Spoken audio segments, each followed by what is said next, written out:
মেঘপুর নামে একটি ছোট্ট গ্রাম ছিল।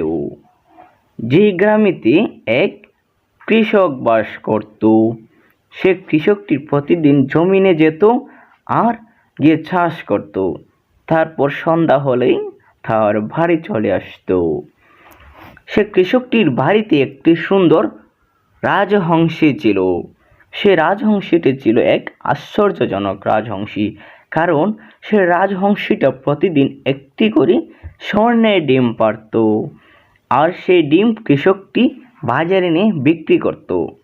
এভাবেই সে অনেক সচল হয়ে উঠছিল। আস্তে আস্তে তারও অনেক লোভ জন্মে নিতে লাগলো। সে এভাবে কিছুদিন কাটানোর পর সে ভাবলো, এভাবে একটি একটি করে ডিম বেচে তো আমি এত সহজেই ধনী হতে পারবো না। আমি যদি একসঙ্গে সবগুলো ডিম বিক্রি করে দিই তাহলে আমি তৎক্ষণাৎ অনেক ধনী হয়ে যাব। আর এই হাঁসটি তো আমার কোনো কাজে আসবে না। আমি যদি ধনী হয়ে যাই তাহলে আমার নিজের মতন করে আমি সুখে শান্তিতে দিন কাটাতে পারবো। যেমন ভাবলো তেমনই কাজ করার সিদ্ধান্ত নিল সেই কৃষকটি। সে কারণে সে কৃষকটি পরদিন সকালে রওনা দিল বাজারের উদ্দেশ্যে। তারপর বাজার থেকে গিয়ে একটি ধারালো ছুরি নিয়ে এলো। তারপর সে ছুরিটি নিয়ে এসে তার বাড়ি চলে আসলো। তারপর বাড়ি এসে তার রাজহংসীটিকে ধরে ফেললো।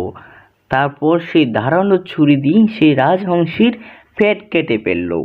পেট কাটার পর সে বাড়ি অবাক হয়ে গেল, কারণ সে হাঁসটির পেটে একটিও ডিম নেই। সেটা দেখে সে অনেক দুশ্চিন্তায় পড়ে যায় আর বলে, হায় হায় হায় হায়, এ কি হলো আমার?